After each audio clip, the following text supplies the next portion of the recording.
ನಮಸ್ಕಾರ. ನಾನು ಶುಭ. ಈರುಳ್ಳಿ ಸಿಪ್ಪೆ ಬಿಸಾಕ್ತಾ ಇದ್ದೀರಾ? ಇನ್ಮೇಲೆ ಬಿಸಾಕಕ್ಕೆ ಹೋಗಬೇಡಿ. ನೋಡಿ, ನಾನೊಂದು 2 ಈರುಳ್ಳಿದು ಸಿಪ್ಪೆ ಬಿಡಿಸಿ ಇಟ್ಕೊಂಡಿದ್ದೀನಿ. ಗ್ಯಾಸ್ ಮೇಲೆ ಒಂದು ಬಟ್ಲಲ್ಲಿ ಒಂದು ಚಿಕ್ಕ ಗ್ಲಾಸಲ್ಲಿ ಅರ್ಧ ಗ್ಲಾಸಸ್ ನೀರು ಹಾಕ್ಕೊಂಡು ಚೆನ್ನಾಗಿ ಬಿಸಿ ಆದಮೇಲೆ ಈರುಳ್ಳಿ ಸಿಪ್ಪೆ ಸೇರಿಸ್ಬೇಕು. ಮತ್ತು ಚೆನ್ನಾಗಿ ಮಿಕ್ಸ್ ಮಾಡ್ಕೊಳ್ಳಿ. ನಾನು ವಿಡಿಯೋದಲ್ಲಿ ತೋರಿಸ್ಕೊಡ್ತಾ ಇದ್ದೀನಲ್ಲ, ಸೇಮ್ ಹಂಗೆ ಮಿಕ್ಸ್ ಮಾಡಿಕೊಂಡು ಮತ್ತು ಒಂದು ಪಿಂಚಷ್ಟು ಉಪ್ಪು ಸೇರಿಸ್ಬಿಡಿ. ಮತ್ತು ಜೀರಿಗೆ ಸ್ವಲ್ಪ ಜೀರಿಗೆನೂ ಸೇರಿಸಿ ಚೆನ್ನಾಗಿ ಮಿಕ್ಸ್ ಮಾಡ್ಕೊಳ್ಳಿ. ಗ್ಯಾಸು ಲೋ ಆಗಲಿ ಇಲ್ಲ ಮೀಡಿಯಮ್ ಫ್ಲೇಮಲ್ಲಿ ಇಟ್ಬಿಟ್ಟು ಬಿಟ್ಬಿಡಿ. ಮತ್ತು ಸಕ್ಕರೆ 1 ಟೇಬಲ್ ಸ್ಪೂನಷ್ಟು ಇದನ್ನು ಸೇರಿಸಿ ಚೆನ್ನಾಗಿ ಮಿಕ್ಸ್ ಮಾಡ್ಕೊಳ್ಳಿ. ಮತ್ತು ಅರ್ಧ ಹೋಳಷ್ಟು ನಿಂಬೆಹಣ್ಣು, ರಸ ಏನು ಹಿಂಡಬೇಡಿ, ಹಾಗೆ ಕಟ್ ಮಾಡಿ ಒಂದು ಅರ್ಧ ಹೋಳಷ್ಟು ನಿಂಬೆಹಣ್ಣು ಹಂಗೆ ಹಾಕ್ಬಿಟ್ಟು ಚೆನ್ನಾಗಿ ಮಿಕ್ಸ್ ಮಾಡಿಕೊಂಡು ಗ್ಯಾಸ್ ಈ ಟೈಮಲ್ಲಿ ಲೋ ಫ್ಲೇಮಲ್ಲಿ ಇಟ್ಬಿಟ್ಟು ಒಂದು ಸ್ವಲ್ಪ ಹೊತ್ತು ಬಿಟ್ಬಿಡಿ. ನೀರೆಲ್ಲ ಕಮ್ಮಿ ಆಗಿಬಿಡಬೇಕು.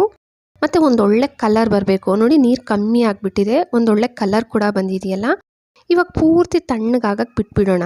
ಪೂರ್ತಿ ತಣ್ಣಗಾದಮೇಲೆ ಒಂದು ಸ್ಟ್ರೈನರಲ್ಲಿ ಸೋದಿಸ್ಬಿಟ್ಟು ಇದಕ್ಕೆ ಒಂದು ಸ್ವಲ್ಪ ಕುಂಕುಮ ಸೇರಿಸ್ಬೇಕು. ನಿಮಗೆ ಮೆರೂನ್ ಕಲರ್ ಬರಬೇಕಂದ್ರೆ ಮೆರೂನು, ಇಲ್ಲ ರೆಡ್ ಕಲರ್ ಬರಬೇಕಂದ್ರೆ ರೆಡ್ ಕಲರ್ ಕುಂಕುಮ ಸೇರಿಸಿ ಆ ನಿಂಬೆಹಣ್ಣು ಇತ್ತಲ್ಲ ಆ ರಸ ಹಿಂಡ್ಬಿಡಿ ಅದರೊಳಗಡೆಗೆ. ಮತ್ತು ಪೆನ್ನಲ್ಲಿ ನಾನು ಫಸ್ಟೇ ನೋಡಿ ಬರ್ಕೊಂಡಿದ್ದೆ. ನಿಮ್ಗೆ ಇನ್ನೂ ಬೇರೆ ಡಿಸೈನ್ಸ್ ಬಂದರೆ ಬರ್ಕೊಂಡು ಅದ್ರ ಮೇಲೆ ಕಡ್ಡಿಯಿಂದ ಹಾಕ್ಕೊಬಿಡಿ. ಒಂದು 5 ನಿಮಿಷ ಬಿಡ್ತಾಯಿದ್ದೀನಿ ಅಷ್ಟೇ. ನಾನು 5 ನಿಮಿಷ ಆದಮೇಲೆ ವಾಶ್ ಮಾಡಿ ತೋರಿಸ್ತಾ ಇದ್ದೀನಿ. ನೋಡಿ, ಯಾವುದೇ ಕೆಮಿಕಲ್ ಬಳಸ್ತೀರಾ, ಮನೆಯಲ್ಲಿರೋ ಇಂಗ್ರೀಡಿಯೆಂಟ್ಸಲ್ಲೇ ನಾವು ಇನ್ಸ್ಟೆಂಟ್ ಮೆಹಂದಿ ಮಾಡ್ಕೋಬೋದು. ಟ್ರೈ ಮಾಡಿ ನೋಡಿ ಒಂದ್ಸಲ. ವೈಟ್ ಯೂನಿಫಾರ್ಮ್ ಮೇಲೆ ಮಕ್ಕಳು ಈ ಥರ ಪೆನ್ನಲ್ಲಿ ಗೀಚ್ಕೊಂಬಂದಿರ್ತಾರಲ್ಲ, ಇದನ್ನು ವಾಶ್ ಮಾಡೋದೇ ಕಷ್ಟ ಅನ್ಕೊತಾ ಇದ್ದೀರಾ. ನೀವು ಎಕ್ಸ್ಪೈರ್ ಆಗಿರೋ ಪರ್ಫ್ಯೂಮ್ ಇರುತ್ತಲ್ಲ, ಇದನ್ನು ಆಚೆ ಬಿಸಾಕ್ತಾ ಇದ್ದರೆ ಇದನ್ನು ಬಿಸಾಕಕ್ಕೆ ಹೋಗ್ಬೇಡಿ. ಈ ಥರ ಸ್ಪ್ರೇ ಮಾಡ್ಕೋಬೇಕು. ನೋಡಿ, ಚೆನ್ನಾಗಿ ಸ್ಪ್ರೇ ಮಾಡಿಕೊಂಡು ಮತ್ತೆ ಒಂದು ಬಾಣಲಿಯಲ್ಲಿ ಬಿಸಿ ನೀರು ತಗೊಂಡಿದ್ದೀನಿ. ಒಂದು ಸ್ವಲ್ಪ ಸರ್ಪ್ ಹಾಕ್ಕೊಂಡು ಸ್ವಲ್ಪ ಹೊತ್ತು ಅದರಲ್ಲೇ ನೆನೆಸ್ಬಿಡಿ. ಬಿಸಿ ನೀರಲ್ಲಿ ಸ್ವಲ್ಪ ಹೊತ್ತು ನೆನೆಸ್ಬಿಟ್ಟು ಮತ್ತೆ ಬ್ರಷಲ್ಲಿ ಉಜ್ಜುತ್ತಾ ಇರಬೇಕು. ಹಿಂಗೆ ಮಾಡ್ತಾ ಇದ್ರೆ ಎಷ್ಟನ್ನ ಪೆನ್ನಲ್ಲಿ ಗೀಚ್ಕೊಂಬಂದಿರಲಿ ಇಲ್ಲ ಇಂಕ್ ಚೆಲ್ಕೊಬಿಟ್ಟಿರಲಿ ವೈಟ್ ಬಟ್ಟೆ ಮೇಲೆ, ನೀಟಾಗಿ ಕ್ಲೀನ್ ಆಗಿಬಿಡುತ್ತೆ. ನೋಡಿ, ತೋರಿಸ್ತೀನಿ ನಾನು ಹಿಂಡ್ಬಿಟ್ಟು. ಮತ್ತು ಚೆನ್ನಾಗಿರೋ ನೀರಲ್ಲಿ ಜಾಳಿಸ್ಕೊಂಬಂದು ಮತ್ತೆ ತೋರಿಸ್ತಾ ಇದ್ದೀನಿ. ನೋಡಿ, ಟ್ರೈ ಮಾಡಿ. ಬಟ್ಟೆ ಮೇಲೆ ಅಕಸ್ಮಾತಾಗಿ ಲಿಫ್ಟಿಕ್ದು ಕಲೆ ಆಗಿಬಿಟ್ಟಿರುತ್ತಿಲ್ಲ, ತುಂಬ ದಿನದಿಂದ ಇದೆ. ನೀವೇನು ಮಾಡಬೇಕಂದ್ರೆ ಫಸ್ಟು ವಾಶ್ ಮಾಡಬಾರ್ದು. ಒಂದು ಸ್ವಲ್ಪ ಡ್ರೈ ಇದ್ದಾಗಲೇ ಒಂದು ಸ್ವಲ್ಪ ಡೆಟಾಯ್ಲ್ ಹಾಕ್ಬಿಟ್ಟು ಬ್ರಷಲ್ಲಿ ಉಜ್ಜಿಬಿಟ್ಟು ಬಿಸಿ ನೀರೇ ತಗೋಬೇಕು. ಒಂದು ಸ್ವಲ್ಪ ಸರ್ಪ್ ಹಾಕ್ಕೊಳ್ಳಿ ಬಿಸಿ ನೀರಿಗೆ. ಮತ್ತು ಯಾವ ಭಾಗದಲ್ಲಿ ಆಗಿರುತ್ತಲ್ಲ ಲಿಫ್ಟಿಕ್ದು ಕಲೆ, ಅಲ್ಲಿ ಮಾತ್ರ ನೀರಲ್ಲಿ ಅದ್ಬಿಟ್ಟು ಒಂದು ಸ್ವಲ್ಪ ಹೊತ್ತು ಬಿಟ್ಬಿಡಿ. ಒಂದು ಸ್ವಲ್ಪ ಹೊತ್ತು ಬಿಟ್ಟ ಮೇಲೆ ಮತ್ತೆ ಬ್ರಷ್ ತಗೊಂಡು ಉಜ್ತಾ ಇರಬೇಕು. ಹಿಂಗೆ ಮಾಡೋದ್ರಿಂದ ತುಂಬ ದಿನದಿಂದ ಇದೆ ಅನ್ನೋ ಕಲೆ ಕೂಡ ನೀಟಾಗಿ ಹೊಟ್ಟೋಗ್ಬಿಡುತ್ತೆ. ನೋಡಿ, ಫಸ್ಟು ವಾಶ್ ಮಾಡೋಕ್ಕೆ ಹೋಗಬೇಡಿ. ಫಸ್ಟು ಎಲ್ಲಿ ಕಲೆ ಇದೆಯೋ ಅಲ್ಲಿ ನೀಟಾಗಿ ಉಜ್ಜಿಬಿಟ್ಟು ಹೋದ್ಮೇಲೆ ಮತ್ತೆ ನೀವು ವಾಷಿಂಗ್ ಮಿಷಿನ್ಗನ್ನು ಸೇರಿಸ್ಕೋಬೋದು. ಇಲ್ಲ ನಾವು ಕೈಯಲ್ಲಿ ವಾಶ್ ಮಾಡ್ತೀವಿ ಅನ್ನೋರು ಕೈಯಲ್ಲಿ ಬೇಕಾದರೂ ವಾಶ್ ಮಾಡ್ಬೋದು. ಒಂದು ಸ್ವಲ್ಪ ಹಂಗೆ ಕಾಣಿಸ್ತಾ ಇದೆ ನೋಡಿ, ನಾನು ಅದಕ್ಕೆ ಕೈಯಲ್ಲಿ ಉಜ್ತಾ ಇದ್ದೀನಿ. ಸೇಮ್ ಹಿಂಗೆ ನೀವು ಸ್ವಲ್ಪ ಹೊತ್ತು ಉಜ್ಕೋಬೇಕು. ಉಜ್ಜಿದ್ದಾದಮೇಲೆ ತೋರಿಸ್ತಾ ಇದ್ದೀನಿ ನೋಡಿ ಎಷ್ಟು ನೀಟಾಗಿ ಆಗಿಬಿಟ್ಟಿದೆಯೋ. ಮತ್ತು ಇವಾಗ ವಾಷಿಂಗ್ ಮಿಷಿನ್ಗನ್ನು ಸೇರಿಸ್ಕೊಳ್ಳಿ, ಇಲ್ಲ ನೀವೇ ಕೈಯಲ್ಲಾದರೂ ವಾಶ್ ಮಾಡ್ಕೊಳ್ಳಿ. ಟ್ರೈ ಮಾಡಿದ್ರೆ ಕಮೆಂಟ್ ಹಾಕಿ. ಚಿಕ್ಕದೊಂದು ಬಟ್ಲಿಟ್ಕೊಂಡು ಒಂದು ಸ್ವಲ್ಪ ಕೋಲ್ಗೇಟ್ ಪೇಸ್ಟು ಮತ್ತು ವಿನಿಗರು ಒಂದು ಸ್ವಲ್ಪ ಹಾಕ್ಕೊಬಿಡಿ. ಚೆನ್ನಾಗಿ ಮಿಕ್ಸ್ ಮಾಡ್ಕೊಳ್ಳಿ. ಪೇಸ್ಟ್ ಎಲ್ಲ ಚೆನ್ನಾಗಿ ಮಿಕ್ಸ್ ಆಗಬೇಕು.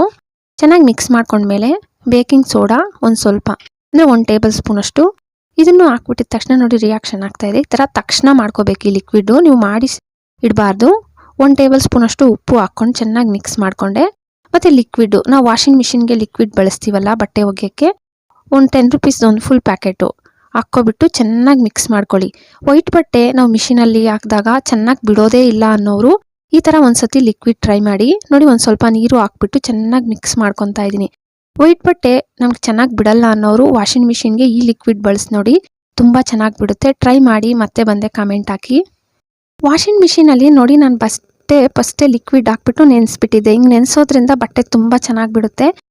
ನಾನು ಅಕ್ಕಿ ಹಿಟ್ಟು 1 ಟೇಬಲ್ ಸ್ಪೂನು 1 ಗ್ಲಾಸ್ ನೀರಿಗೆ ಹಾಕಿ ಚೆನ್ನಾಗಿ ಮಿಕ್ಸ್ ಮಾಡಿಕೊಂಡು ಸೇರಿಸ್ತಾ ಇದ್ದೀನಿ. ಈ ಥರ ಮಾಡೋದ್ರಿಂದ ನಾವು ಕಾಟನ್ ಬಟ್ಟೆಗಳಿಗೆ, ಅಂದರೆ ಕಾಟನ್ ಸ್ಯಾರೀಸ್ಗೆ ಮತ್ತು ಡ್ರೆಸ್ಸಸ್ಗೆ ಗಂಜಿ ಹಾಕ್ತೀವಲ್ಲ, ನೀವು ಮತ್ತೆ ವಾಶ್ ಮಾಡಿದ್ಮೇಲೆ ಗಂಜಿ ಹಾಕ್ಕೊಳ್ಳೋ ಅಷ್ಟಿರಲ್ಲ. ಈ ಥರ ಮಾಡೋದ್ರಿಂದ ಟ್ರೈ ಮಾಡಿ.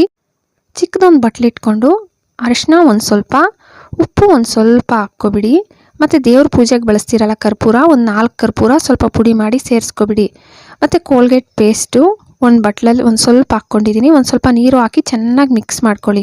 ಚೆನ್ನಾಗಿ ಮಿಕ್ಸ್ ಹಾಕ್ಬಿಡ್ಬೇಕು ನೀರೊಳಗಡೆ. ಚೆನ್ನಾಗಿ ಮಿಕ್ಸ್ ಮಾಡಿಕೊಂಡು ಮತ್ತು ಈ ಬಟ್ಲಿಗೆ ಹಾಕ್ಕೋಬೇಕು. ಈ ಥರ ಇದನ್ನು ನೀವು ಮನೆ ಒರೆಸೋಕ್ಕೆ ಬಳಸ್ಕೋಬೋದು. ಅಕಸ್ಮಾತ್ ನಾವು ಕೋಲ್ಗೇಟ್ ಪೇಸ್ಟ್ ಬಳಸಲ್ಲ ಅನ್ನೋರು ಶಾಂಪೂ ಬೇಕಾದ್ರೆ ಹಾಕ್ಕೊಳ್ಳಿ. ನಾವು ಬೇರೆ ಬೇರೆ ಲಿಕ್ವಿಡ್ ಎಲ್ಲ ತರ್ತೀವಲ್ಲ, ಈ ಥರ ಮನೆಯಲ್ಲೇ ಮಾಡಿಕೊಂಡು ಮನೆ ಒರೆಸೋದು ರೂಢಿ ಮಾಡಿ. ತುಂಬ ಚೆನ್ನಾಗಿರುತ್ತೆ ಟೈಲ್ಸು. ನೋಡಿ, ನಾನು ಒರೆಸ್ಬಿಟ್ಟು ತೋರಿಸ್ತಾ ಇದ್ದೀನಿ. ಮತ್ತು ನಾವು ಉಪ್ಪು ಅರಿಶಿನ ಬಳಸಿದ್ದೀವಲ್ಲ, ಇದರಿಂದ ಏನಾಗುತ್ತೆ, ಯಾವುದೇ ಕ್ರಿಮಿಕೀಟಗಳು ಕೂಡ ಬರಲ್ಲ. ಉಪ್ಪು ಹಾಕಿ ಕರ್ಪೂರ ಬಳಸಿದ್ದೀವಲ್ಲ, ಮನೆಯಲ್ಲಿ ಕೂಡ ಪಾಸಿಟಿವಿಟಿಯಿಂದ ಕೂಡಿರುತ್ತೆ. ಟ್ರೈ ಮಾಡಿ. ವಿಡಿಯೋ ಇಷ್ಟ ಆದರೆ ಅಂತೂ ಪ್ಲೀಸ್ ಲೈಕ್ ಕೊಡೋದು ಮರಿಬೇಡಿ. ಹಾಗೆ ಸಬ್ಸ್ಕ್ರೈಬ್ ಮಾಡಿಕೊಂಡು ನಿಮ್ಮ ಫ್ಯಾಮಿಲಿ ಫ್ರೆಂಡ್ಸ್ಗೆ ಶೇರ್ ಮಾಡಿ. Thank you friends.